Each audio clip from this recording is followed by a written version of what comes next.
일주일 동안 하나님의 말씀으로 승리하셨습니까? 제가 운동을 참 좋아합니다. 어릴 때는 태권도 이렇게 하면서 좀 과격한 운동을 많이 했는데 이제 점점 저도 이렇게 나이가 들면서 과격한 운동이 저하고 안 맞는 겁니다. 그래서 선택한 것이 수영입니다. 한국에서 사역할 때 새벽기도 끝나고 나면 집에 가면 잠밖에 안 자는 거예요. 출근하기 전까지, 교회로 출근하기 전까지. 그래서 시에서 운영하는 저렴한 수영장에 가서 수영 강습을 한 2년 동안 받았습니다. 자고 싶지만 그래도 그 시간이 좀 그냥 허투루 보내기가 좀 그래서 2년 동안 수영을 배웠습니다. 근데 그 수영을 하니까 참 좋은 것도 있어요. 운동도 되기도 합니다. 근데 수영은 정말 재미가 없습니다.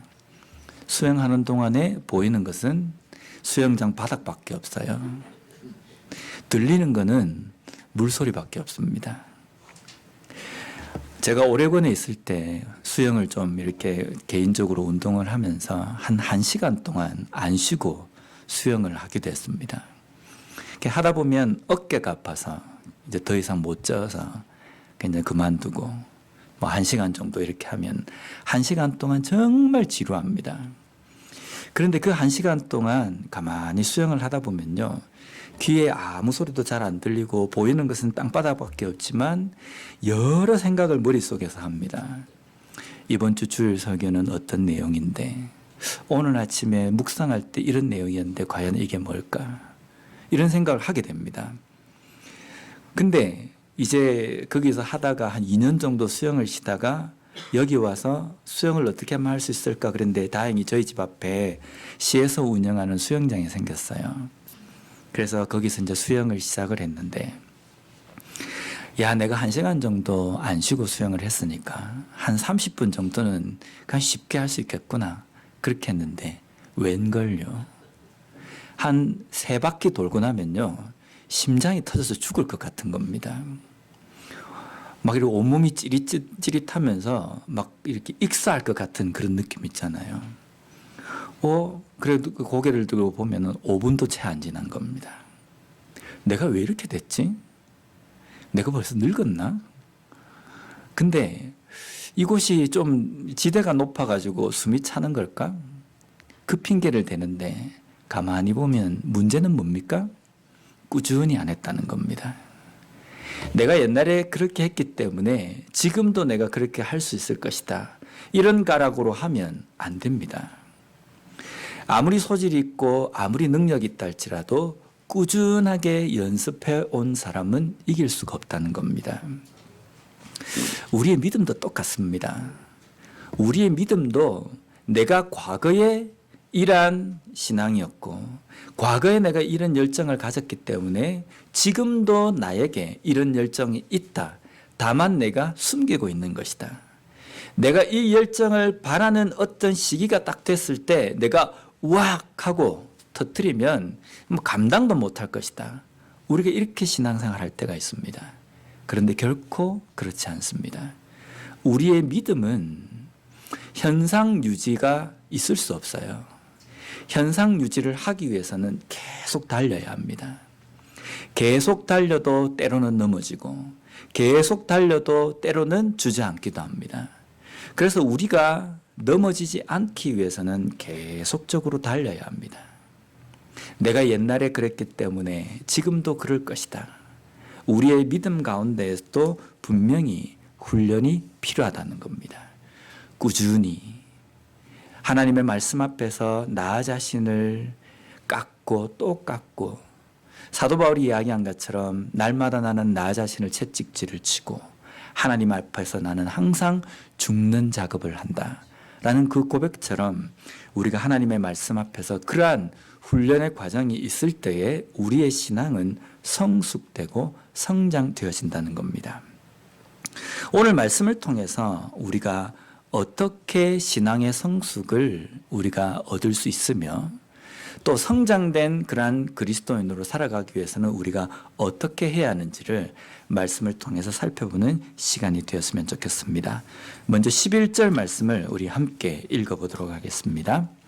멜기세덱에 관하여는 우리가 할 말이 많으나 너희가 듣는 것이 둔함으로 설명하기 어려우니라. 아멘. 여기 멜기세덱이라는 이름이 나옵니다. 지금 히브리서 저자가 히브리서를 읽는 유대인들, 그 유대인들이 지금 어떤 상황에 처해 있냐면 로마의 갖은 핍박과 그리스도인으로 살아가는데 엄청난 박해 가운데 있는 그 유대인들에게 이 히브리서를 쓰고 있는 겁니다. 그 히브리서를 쓰는 가운데에 이제는 내가 당신들에게, 그리스도인인 당신들에게 멜기세덱이라는 사람에 대해서 내가 설명을 하려고 합니다. 라고 이야기하는 겁니다. 멜기세덱이 누구입니까? 부산 세덱, 서울 세덱, 이 세덱이 아니라 멜기세덱은 창세기 14장에 나오는 인물입니다. 창세기 14장에서 이 조카 롯이 다른 나라에 이 포로로 갔을 때 아브라함이 자신의 그 길렀던 그 군인들을 데리고 가서 그 조카 롯을 구해가지고 옵니다. 구해가지고 올 때에 이 멜기세덱이 나옵니다. 그래서 멜기세덱에게 11조를 드리는 장면이 나옵니다. 이 멜기세덱에 대해서 설명하기를 살렘 왕이다 라고 이렇게 표현하거든요. 살렘이 무슨 뜻이냐면 예루살렘을 이야기하는 겁니다. 예루살렘의 왕인 멜기세덱. 근데 예루살렘의 왕이다 라는 이 표현이 이스라엘의 왕이다, 유대인의 왕이다 이 뜻이 아니라 이 멜기세덱을 예루살렘의 왕, 하나님 나라의 왕, 그래서 이것을 예수 그리스도의 모형이다 라고 이렇게 이야기합니다. 근데 신학자들 사이에서도 이 멜기세덱의 해석을 놓고 의견이 분분합니다. 실제 인물이다, 아니다, 가상의 인물이다, 예수님의 예표다. 그런데 창세기부터 계시록까지 내용들을 쭉 읽어보면 이 멜기세덱은 예수 그리스도께서 이 땅에 육신의 몸을 입고 오실 때에 세 가지의 직분, 왕, 선지자, 대제사장이라는 이 직분을 설명하기 위해서 그 중에 대제사장으로 오신 예수 그리스도를 설명하시기 위해서, 그것을 예언하시기 위해서 등장한 인물이다라고 이렇게 해석할 수 있다는 겁니다. 그런데 이 예수 그리스도의 예표인 멜기세덱에 대해서 내가 지금 그리스도인인 당신들에게 설명을 하려고 합니다 라고 지금 히브리서 저자가 이야기하고 있다는 겁니다. 그런데 11절 말씀에 보면 이 멜기세덱에 대해서 내가 이야기를 하려고 하는데 근데 설명하기가 어렵습니다. 설명을 못할 것 같습니다. 저자가 이야기를 합니다. 왜냐하면 지금 히브리서를 읽는 그리스도인, 박해 가운데 있는, 핍박 가운데 있는 이 그리스도인들의 영적인 수준이 낮기 때문이다라고 노골적으로 이야기하고 있는 겁니다. 11절에 보면 뭐라고 이렇게 표현하냐면 듣는 것이 둔하다라고 이렇게 표현되어 있습니다. 이것이 헬라어로 노드로이 게고나테라는 뜻입니다. 이게 직역을 하면 너희가 게으르거나 우둔하게 되었다라는 겁니다. 지금 내가 멜기세덱에 대해서 설명을 하려고 하는데 왜 멜기세덱에서 설명을 하려고 합니까? 멜기세덱이 어떤 인물인지 인물에 대해서 설명하려고 하는 것이 아니라 예수 그리스도가 어떤 분이신지 멜기세덱을 통해서 설명을 하려고 하는데 예수 그리스도가 대제사장으로 이 땅에 오셔서 우리의 죄를 위해서 속죄하신 분이시다라는 것을 설명을 하려고 하는데 듣는 당신들의 수준이 게으르고 우둔한 상태입니다라고 지금 이야기하는 겁니다. 여기에 나와 있는 노드로이라는 이 단어는 우둔하다라고 이렇게 표현이 되어 있지만 동작이 느릿느릿하고 게으른 모습을 이야기할 때 이런 표현을 씁니다. 아, 저 사람은 동작이 느리다. 아, 저 사람은 게으르다. 또 때로는 이해력이 부족할 때, 저 사람은 뭔 이야기를 했을 때 이해력이 참 떨어진다 라고 표현할 때 이 단어를 씁니다. 그런데 또 한편으로는 어떤 때 이 단어를 쓰냐면요, 동물이 병이 들어가지고 몸이 마비가 되어 있을 때도 이 단어를 쓴다는 겁니다. 결국은 이 단어는 어떤 의미로 사용되지냐면 완전히 그냥 뭐 우둔하고 멍청하고 움직이지를 못하고 마비가 되어 있는 아주 안 좋은 상태라고 표현할 때 이 표현을 쓴다는 겁니다. 그런데 이 히브리서 저자가 그리스도인에게 이 표현을 쓰는 겁니다. 당신들이 지금 있는 상태가 어떤 상태이냐면 마비가 되어 있고 우둔하고 멍청하고 이해력이 떨어지고 게으르고 이런 표현을 쓰는 겁니다. 좀 심하지 않습니까? 목사가 만약에 설교하면서 성도들에게 이 우둔한 사람들이요, 이 멍청한 사람들이요, 이 마비되어 가지고 게으른 사람들이요, 이렇게 표현 쓰면 교인들 다 나갈 겁니다. 그죠? 목사 그냥 안 놔둘 겁니다. 그죠? 자존심 상하잖아요. 내가 예수 믿는 데에 나는 그래도 뭔가 뭐 이렇게 뒷심이 있다. 나는 이 예수 믿는 데에 뭔가 내 나름대로 둘째 가라면 서럽다. 이렇게 자부하면서 살아가는 그리스도인들에게 이 우둔한 사람, 멍청한 사람, 병이 들어서 온몸이 마비된 사람이라고 표현한다는 것은 이건 좀 심한 어떤 표현이라고 할 수 있다는 겁니다. 그런데 당시 고난과 핍박 가운데 있는 그리스도인들이 히브리서 저자가 볼 때는 이러한 모습이었다는 겁니다. 왜 그렇습니까? 극심한 고난과 핍박, 이러한 일들이 있습니다. 그런데 이 문제 앞에서 대부분의 수많은 그리스도인들이 무릎을 꿇어버리는 겁니다. 이전에 평온할 때에는 예수 잘 믿는 것처럼 막 보였는데 그 믿음의 본질이 드러나야 될 때, 드러나야 될 핍박과 고난 가운데에서는요, 맥없이 무너져 버리는 겁니다. 그들이 그토록 목에 핏대를 세워가며 예수 그리스도를 부르짖었는데 조금만 핍박이 있고 고난이 있으면 여지없이 그냥 신앙을 포기해버리고 자신의 평안함, 자신의 안녕을 위해서 예수 그리스도를 포기하려고 하는 그리스도인들이 너무나도 많은 시대를 보며 히브리서의 저자가 볼 때에는 이 시대는 분명히 영적으로 동작이 느릿하고 하나님의 말씀에 대해서 게으르며 하나님의 말씀을 이야기해줘도 이해력이 떨어지는 영적인 병에 들어가지고 온몸이 마비가 되어서 움직이지 못하는 시대구나라는 겁니다. 이 표현이 당시 이 그리스도인들에게만 해당이 되겠습니까? 오늘 우리 시대도 똑같습니다. 이 시대에 그렇게 극심한 고난과 핍박이 없어서 그렇지 고난과 핍박이 있으면 쓰러질 그리스도인들 참 많습니다. 목사인 저부터도 그래요. 과연 이렇게 믿어가지고 과거에 우리 신앙의 선배들처럼 그 어렵고 힘든 그 핍박이 있을 때 과연 견뎌낼 수 있을까? 물론 내가 견뎌내는 것은 아니지만 하나님께서 우리에게 힘을 주셔야지만이 그것을 견뎌내는 것이지만 과연 나의 믿음의 이 상태는 그러한 핍박과 고난 속에서도 끝까지 예수 그리스도를 포기하지 않고 내가 붙들며 살아갈 수 있을까? 이 걱정이 드는 겁니다. 우리가 미국에서 살지 않습니까? 저희 집사람과 오늘 아침에도 이야기를 나눴는데 제가 요즘 참 고민이 하나 있습니다. 뭔지 아십니까? 영어를 잘 못하는 겁니다.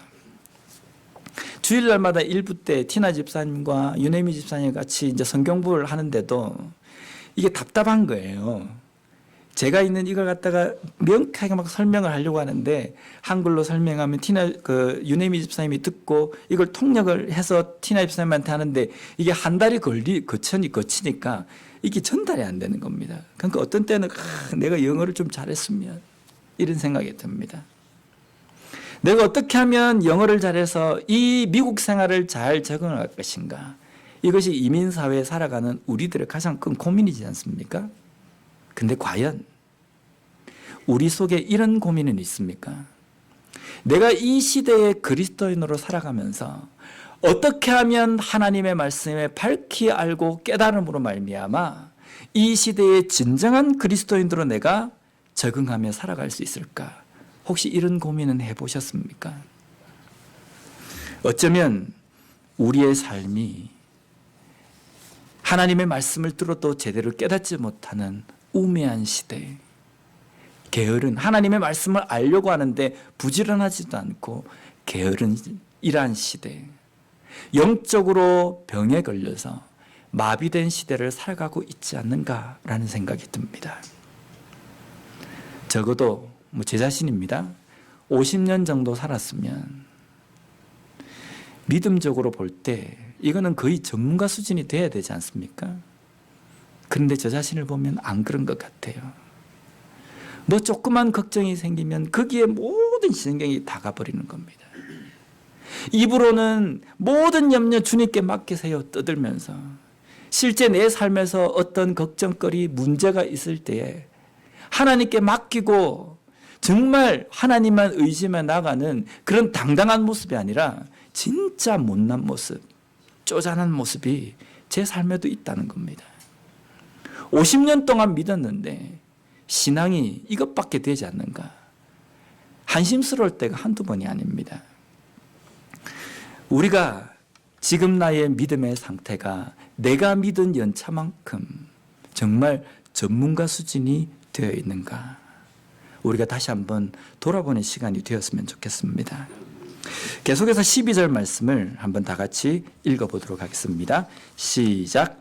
때가 오래되었으므로 너희가 마땅히 선생이 되었을 터인데 너희가 다시 하나님의 말씀의 초보에 대하여 누구에게서 가르침을 받아야 할 처지이니 단단한 음식은 못 먹고 젖이나 먹어야 할 자가 되었도다. 아멘. 여기 중요한 사실이 하나 있습니다. 신앙에는 어린아이와 같은 신앙도 있고 단단한 음식을 먹어야 되는 선생의 수준이 있는 신앙인도 있다라는 것을 강조하기 위해서 이 말씀을 하는 것이 아닙니다. 우리는 마땅히 선생의 위치에 서 있어야 된다는 겁니다. 교회 안에는 단단한 음식을 먹을 수 있는 신앙에 이제 제가 그 표현을 쓰면 검은 띠와 같은 신앙인이 있는가 하면 이제 그냥 흰 띠로 차고 신앙생활을 하는 그러한 사람도 있다. 이걸 지금 강조하는 것이 아니라 우리 모두는 신앙의 전문가, 검은 띠가 되어야 된다는 겁니다. 그런데 이 말씀을 우리가 잘못 이해를 해서 나는 신앙의 한 3급밖에 되지 않구나. 그래, 3급으로 살다가 나중에 2급으로 가지. 이런 생각을 하거든요. 이런 생각을 하니까 게으른 겁니다. 하나님의 말씀에 대해서 열정이 생기지 않는 겁니다. 우리는 마땅히 선생이 되어야 된다는 겁니다. 마땅히 선생이 되었을 터인데 라고 되어 있잖아요. 지금 이 말씀을 읽는 그리스도인들은 교회 안에서 직분자거나 신앙의 연차가 오래된 사람만 이 히브리서를 읽는 것이 아니라 교회 안에 있는 모든 그리스도인들이 이 히브리서를 읽는 겁니다. 그 히브리서를 읽는 그리스도인들에게 뭐라고 이야기합니까? 너희들이 마땅히 선생이 되어야 되는데, 당연히 선생이 되어 있어야 되는데 가만히 보니까 어린아이 수준이라는 겁니다. 어린아이 수준이라는 것은 어떤 의미입니까? 신앙적으로 힘을 발휘하지 못한다? 이런 뜻이 아니에요. 믿음이 아예 없다는 겁니다. 어린아이와 같은 신앙은 믿음에 약하다는 이 의미가 아니라 믿음에는 믿음에 약하다 이게 아니라 세상 가운데 살아갈 때 여러 가지 고난과 핍박과 어려움이 있을 때 넘어질 수 있어요. 신앙적으로 아주 뭔가 오랜 연차가 됐건 뭐하건 어려움이 있을 때 넘어질 수 있다는 겁니다. 넘어진 다음에 어떻게 되느냐가 문제입니다. 넘어진 다음에 넘어지지만 하나님의 말씀 붙들고 기도하고 나에게 힘을 주십시오 간구하고 다시 일어서고, 이게 신앙인이거든요. 이게 선생이라는 겁니다. 그런데 한번 넘어지면 그것으로 게임 끝이 돼버리는, 이것은 어린아이와 같은 믿음이 아니라 믿음 자체가 아예 그냥 바닥인 겁니다.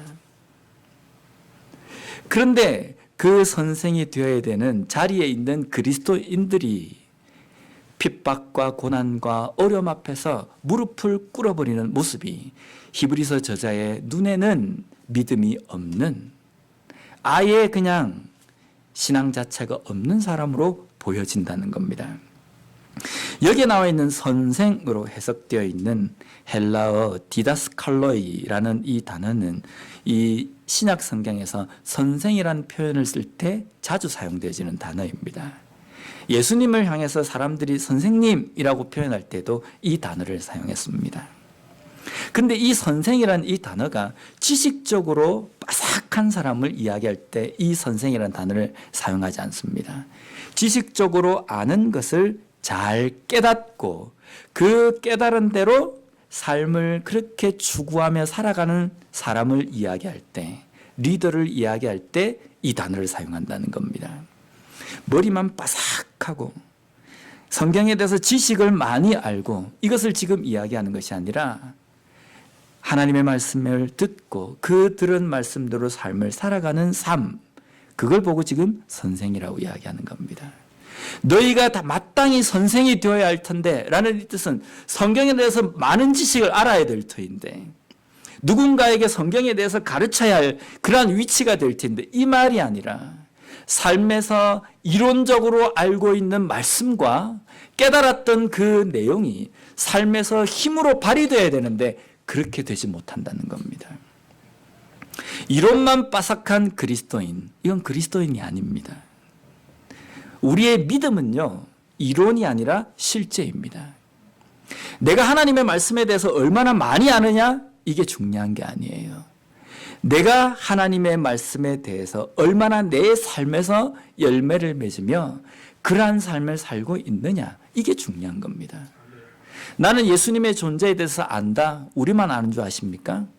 예수를 믿지 않는 사람도 예수님의 존재에 대해서, 하나님에 대해서 알고 있어요. 우리가 그들과 다른 것은 무엇입니까? 그 예수님이 나의 삶의 전부이며 내 삶의 주인이시며 내 삶의 오직 바라볼 소망이시다.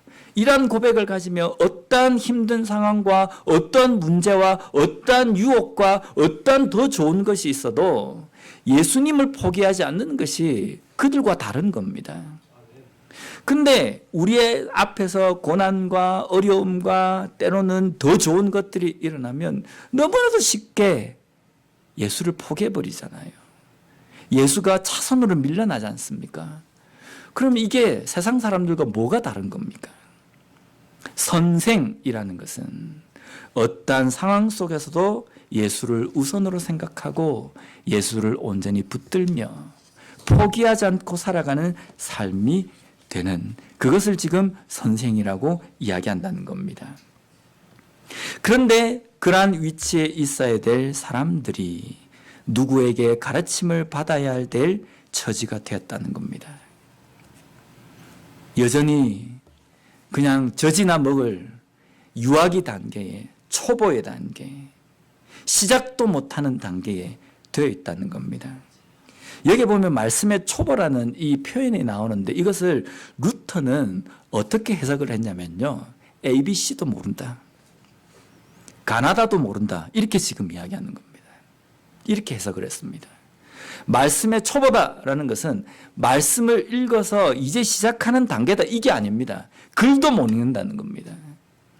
한글 성경이 있는데 기억 니은도 몰라가지고 읽지도 못한다는 겁니다. 영어 성경이 있는데 ABC도 몰라가지고 아예 글을 모르는 까막눈의 상태다라고 지금 이 루터는 이 부분을 해석을 했습니다. 신앙생활 몇십 년을 하고 교회를 평생 다녀도 하나님의 말씀의 초보의 단계, ABC, 기억 니은도 모르는 사람들이 참 많이 있습니다. 제가 지금 이 말씀을 드리는 것은 성경에 대해서 지식이 없다, 이게 아닙니다. 신앙생활을 가만히 보면 정말 저분이 예수 믿는 사람은 맞을까? 라고 의심이 드는 삶이, 그러한 생활을 살아가는 사람들이 많이 있다는 겁니다. 뭐 목사들 중에서도 마찬가지입니다. 저 자신을 돌아봐도 정말 내 삶에 예수 그리스도가 전부일까? 내가 그렇게 생각하며 그렇게 믿으며 사는 그런 신앙인일까? 그리스도인일까?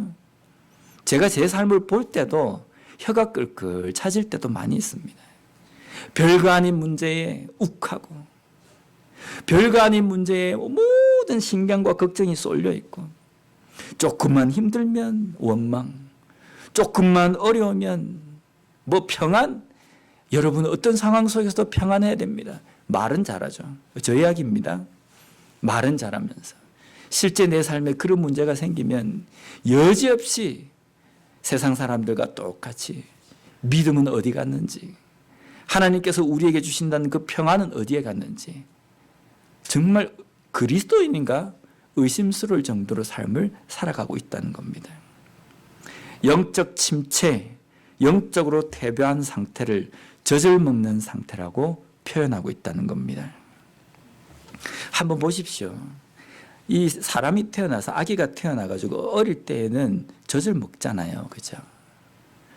뭐 젖에는 영양가가 많니, 젖을 먹는 애들이 나중에 면역력이 좋으니라고 이야기하지만 평생 젖을 먹을 수 없습니다. 이제 신체 발육이 되면서 뼈도 굵어지고 뭔가 이제 더 많은 것을 소화할 수 있는 그런 내장기관이 되고 더 많은 에너지가 필요하면요, 단단한 식물을 먹어야 되는 겁니다. 그런데 몸은 점점점 커지는데 여전히 젖을 먹는 수준이라고 한다면, 야, 좋은 거 먹는다 그래 생각합니까? 아, 저 문제가 있구나. 분명히 어디가 고장났구나. 이 심각한 문제다 이래 생각합니다. 그러면 지금 신앙생활에서, 믿음에서 젖을 먹는 신앙인이구나 라고 이야기할 때는 무슨 뜻입니까? 심각하다는 겁니다. 치명적인 문제가 있구나 라고 지금 이야기하는 겁니다. 단순하게 신앙적인 등급이 흰띠구나 노란띠구나 검은띠구나 이 차원이 아니라는 겁니다. 할 수는 있는데 조금 못하구나 이 차원이 아니에요. 조금 못하는 것은요, 누구나가 다 그런 겁니다. 그런데 조금 못하구나 이 수준이 아니라 심각한 문제구나. 더 그냥 격한 표현을 제가 좀 사용하겠습니다. 이 표현을 써도 정말 이 시험에 안 드실지 모르겠지만 인간도 아니구나 이 뜻입니다. 그리스도인도 아니구나 라는 표현을 지금 이 히브리서 저자가 사용하는 겁니다. 마땅히 하나님의 말씀을 듣고 그 말씀을 깨닫고 그 말씀대로 살아가면서 어떠한 고난과 핍박과 시험 가운데에서도 선생의 위치에서 예수 그리스도를 포기하지 않고 끝까지 그것을 붙들며 견디며 살아가는, 하나님의 힘을 의지하고 그것을 견디며 나아가야 될 선생의 위치가 되어야 될 그리스도인들이 여전히 젖이나 먹고 있는, 꼼짝달싹도 하지 못하는, 맥없이 무너져버리는 그러한 위치에 있구나라는 겁니다. 어떻습니까? 지금 우리의 믿음의 상태는 어느 수준입니까? 선생과 아기의 중간 수준입니까? 중간 수준은 없습니다. 아이든 선생이든 둘 중 택일입니다. 어느 상태에 있습니까? 내가 비록 넘어지고 힘들어서 주저앉을 수도 있어요. 때로는 잠깐 시험에 들 수도 있습니다. 그러나 그 모든 일들 속에 주는 그리스도시요 살아계신 하나님의 아들이십니다. 내 인생의 전부이며 내 삶의 온전한 의미이십니다. 내 삶의 주인이십니다. 이 고백이 흔들리지 않는 삶을 살아가고 있는가? 우리 삶을 다시 한번 돌아봤으면 좋겠습니다. 계속해서 13절 말씀을 우리 함께 읽어보도록 하겠습니다. 시작. 이는 젖을 먹은 자마다 어린아이니 의의 말씀을 경험하지 못한 자요. 아멘. 여기 보면 젖을 먹는 자, 어린아이와 같은 신앙인을 뭐라고 표현되어 있습니까? 의의 말씀을 경험하지 못한 것. 이게 무슨 뜻입니까? 하나님의 말씀을 귀로는 들었는데 이것이 머리나 가슴으로는 가지 않았다는 겁니다. 우리가 그리스도인이 된다는 것은요, 내가 하나님의 말씀을 탁 들었기 때문에 그리스도인이 되는 것이 아니라 그 들은 말씀이 내 생각과 내 가슴을 지배하게 될 때, 성령으로 말미암아 전인적인 지배함을 받을 때 우리가 우리의 입술을 통해서 믿음의 고백이 나오는 겁니다. 그것이 믿음입니다. 성경에서 구구절절히 많이 들었다고 믿는 게 아니라는 겁니다. 성경에 대해서 아는 지식으로 치면요, 우리보다 종교학자들이, 예수를 믿지 않는 종교학자들이 성경에 대한 내용, 기독교 역사 더 많이 알고 있습니다. 그런데 그들은 예수를 믿지 않아요. 우리는요, 그들보다 성경적인 지식, 기독교 역사가 좀 더 못하다 할지라도, 아주 못하다 할지라도 우리는 단 한 가지, 예수 그리스도는 구주이시라는 것, 살아계신 하나님의 아들이시라는 것, 나의 죄를 구원해 주신 구속자이시라는 것, 그 믿음의 고백이 우리에게 가슴에, 우리의 생각을 지배하고 있기 때문에, 그 지배함을 받고 있기 때문에 우리는 신앙인 그리스도인이 된다는 겁니다. 이것은 어디서부터 시작이 되냐면 의의 말씀을 경험하는 것부터 시작이 되는 겁니다. 그런데 젖을 먹는 자, 어린아이는 유치한 상태로 하나님의 말씀에, 그 의의 말씀에 온전한 전인적인 경험을 하지 못했다는 겁니다. 제가 청년 때, 대학 때, 이게 신앙생활 할 때, 이제 조별로 막 모여가지고 때론 뭐 여러 가지 행사를 하지 않습니까? 근데 조별로 이렇게 음식을 만드는 그러한 그 대회 같은 걸 했어요. 그런데 제가 대학 때는 이제 좀 지금 이제 우리 성도님들보다는 좀 풍족하게 살았지만 그 당시에 피자라는 게 한국에서는 보편적이지가 않았습니다. 그래서 만드는 방법도 잘 몰라요. 근데 어느 조에서 피자를 만든 겁니다. 남들은 된장찌개 끓이고 김치찌개 끓이는데 어떤 조에서는 피자를 만든다고 딱 하는 거예요. 이건 센세이션한 겁니다. 그래서 자기 조 만들다가 말고 거기에 와 하고 다 모인 겁니다. 실제 피자가 나왔어요. 물론 그 당시에 뭐 그 만든 피자가 뭐 제대로 만들어졌겠습니까?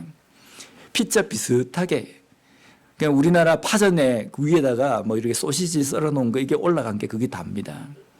그걸 이제 조각조각 내가지고 한 번이라도 맛을 한번 보려고 이제 치즈가 올라가 있으니까 이게 치즈가 또 구하기 힘들었거든요.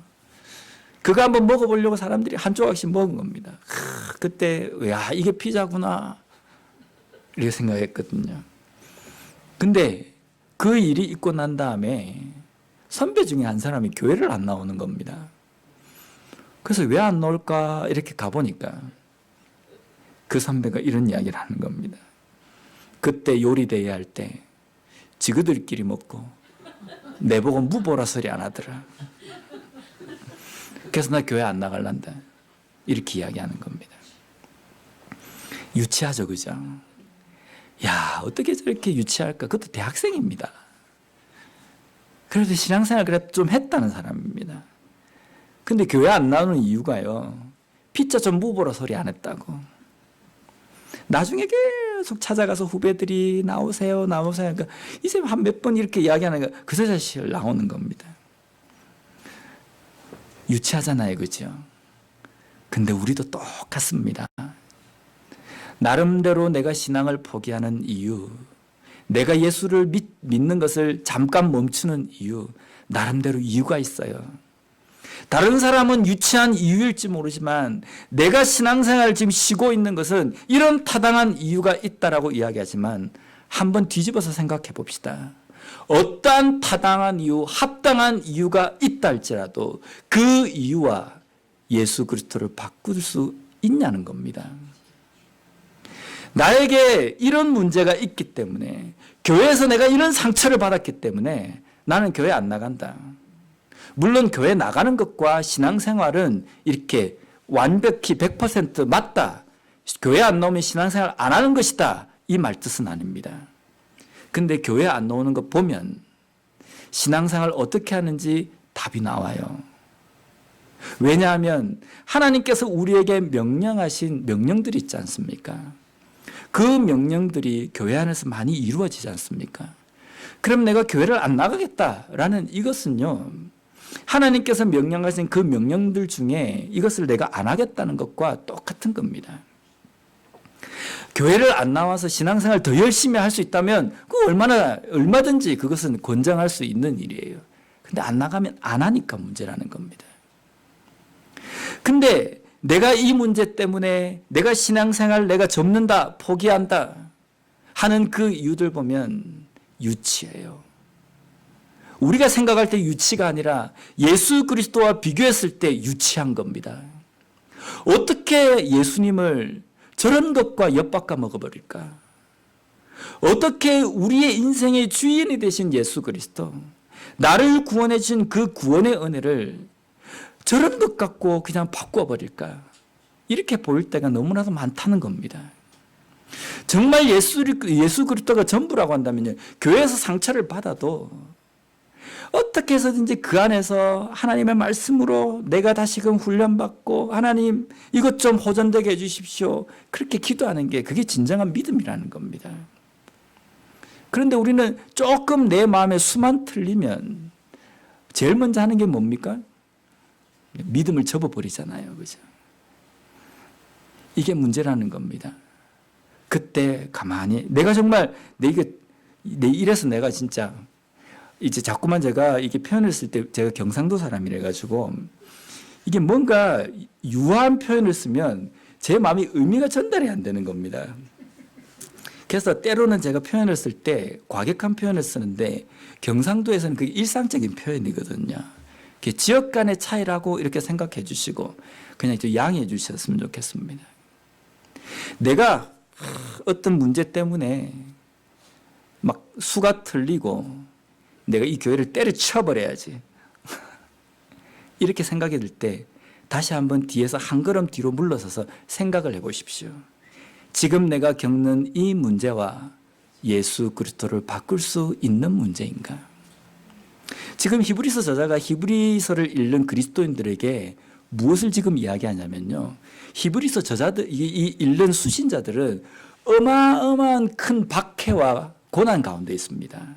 사자굴에도 던져지고 찢겨 죽고 톱으로 썰려서 죽고 어떤 때는 그냥 높은 데서 그냥 던져버려가지고 이게 몸이 터져 죽고 그런 일들이 있는 박해 속에서 믿음을 포기하려고 하는 그리스도인들에게 이야기를 하는 거거든요.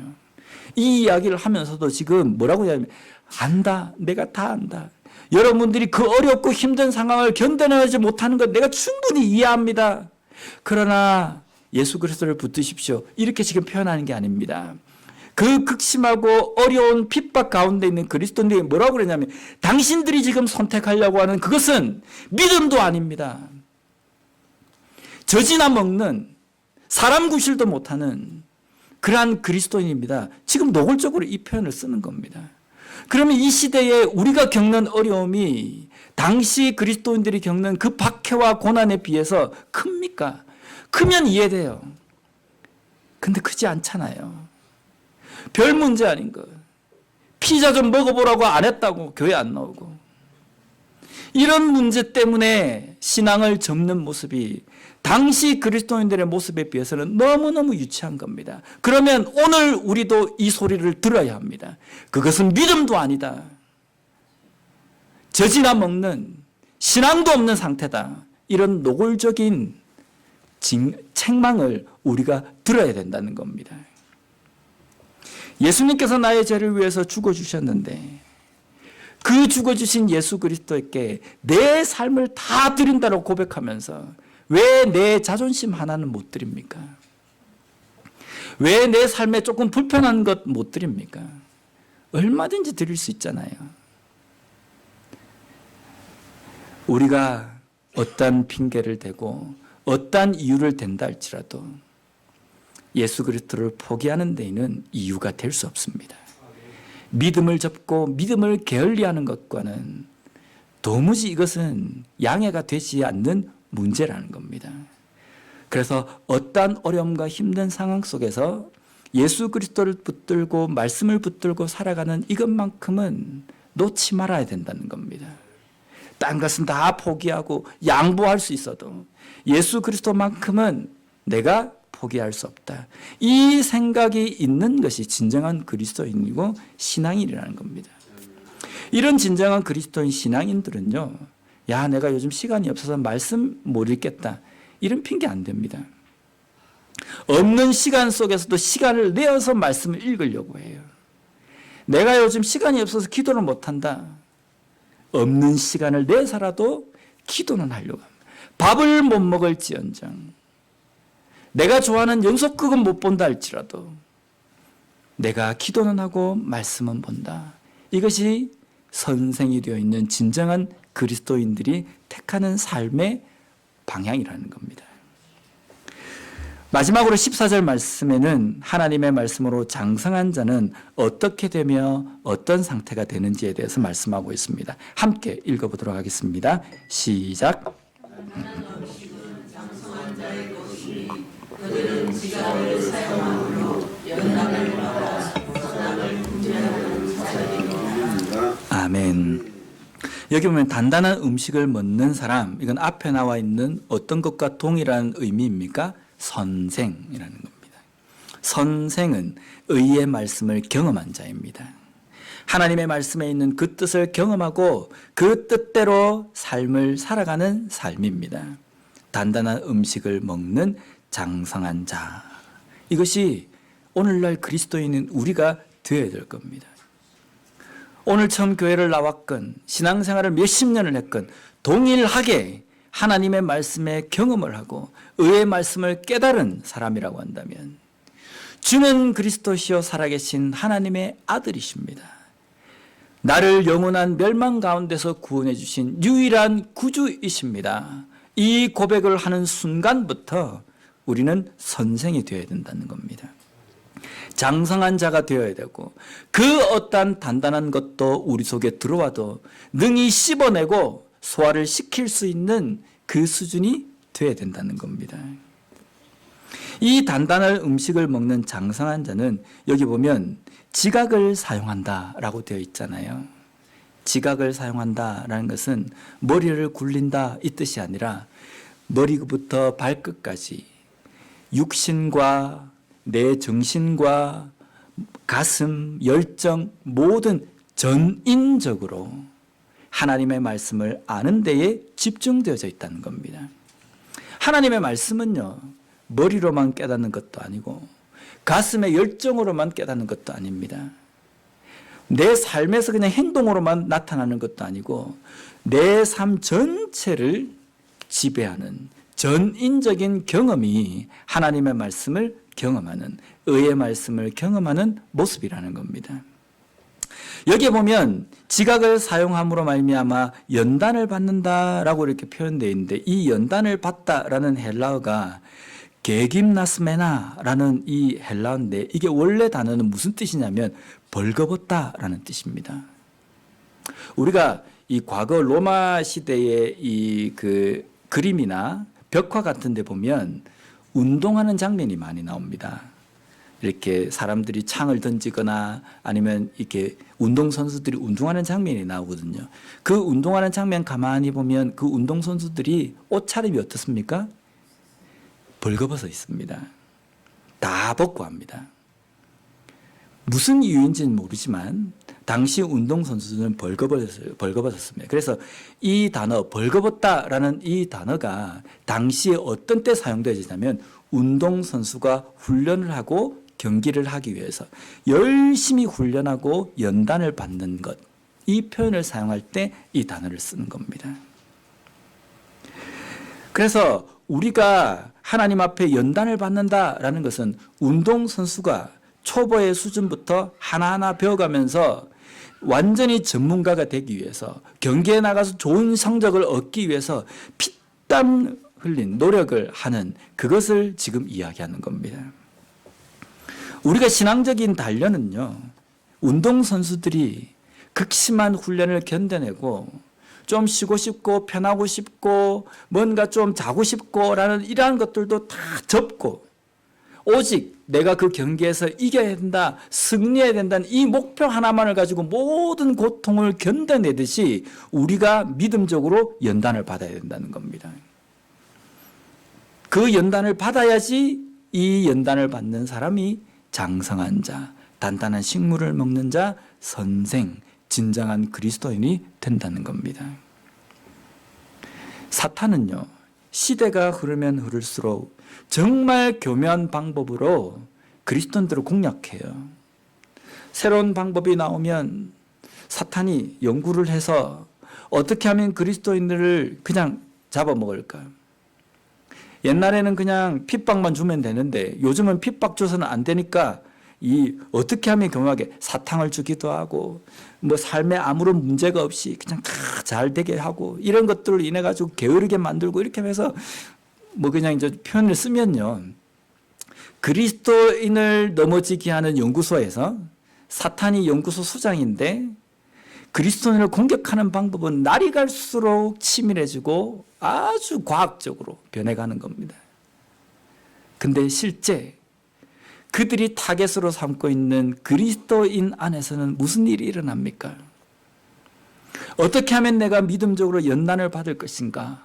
과거 중세시대 때 운동선수들이 온몸에 아무것도 걸치지 않고 피땀 흘려서 훈련하던 그러한 노력을 하지 않고 내가 옛날에 이런 열정이 있었다. 내가 신앙생활 몇 년 했는지 아느냐? 내가 직분이 뭔지 아느냐? 이야기하고 있다는 겁니다. 내가 목사 몇 년 차인지 아느냐? 이야기하고 있다는 겁니다. 옛날 가락으로만 살아가고 있는 게 오늘날 그리스도인들의 형편이라는 겁니다. 게임이 되겠습니까? 날수록 교묘해지고 날이 갈수록 아주 치밀해지는 사탄의 공격에 과연 이 시대의 그리스도인인 우리가 그것을 이겨내고 견뎌낼 수 있느냐? 아니, 뭐 견뎌낸다, 이긴다 이 표현보다는 분별할 수 있느냐는 겁니다. 이게 사탄의 시험이구나, 공격이구나, 이것마저 인지할 수 있느냐? 어쩌면 오늘 이 히브리서 말씀에서 나온 것처럼 온몸이 마비가 되어서 움직이지도 못하고 보지도 못하고 듣지도 못하고 냄새 맡지도 못하고 사지를 그냥 마비가 되어서 그냥 쓰러져 있는 그러한 모습은 아닌가라는 생각입니다. 이 시대에서 우리가 자칫하면 믿음으로 넘어져 버립니다. 믿음 팔아먹어 버려요. 그냥 사탄이 공격하는 그 공격에 맥없이 무너질 수 있다는 겁니다. 이 가운데에서 우리는 믿음을 지키며 살아가야 된다는 겁니다. 그 믿음을 지키며 살아가기 위해서는 단련되어지고 연단받는 과정이 있어야 합니다. 내 마음 가운데 뜨거움이 있어야 돼요. 내 머릿속에서 하나님의 말씀을 묵상하고 깨닫기 위하여서 몸부림을 쳐야 합니다. 내 삶을 통해서 어떻게 하면 내가 하나님의 말씀대로 살아갈 것인가 가슴을 치며 그 말씀대로 열매를 맺기 위해서 노력하는 연단의 과정이 필요하다는 겁니다. 그냥 있어서는 안 됩니다. 머리만 커져버려요. 나중에 머리 터져버릴 수 있습니다. 그렇기 때문에 우리가 정말 다시 한번 내 삶의 영적인 상태, 신앙의 수준은 어떤 상태인가?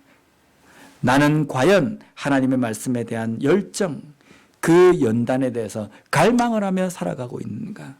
그것을 다시 한번 돌아보며 세상의 영향을 받는 그리스도인이 아니라 세상 가운데 영향을 끼치는, 영향을 미치는 파워 있는 장성한 자, 선생이 된 그리스도인으로 살아가는 우리가 되었으면 좋겠습니다. 기도하겠습니다.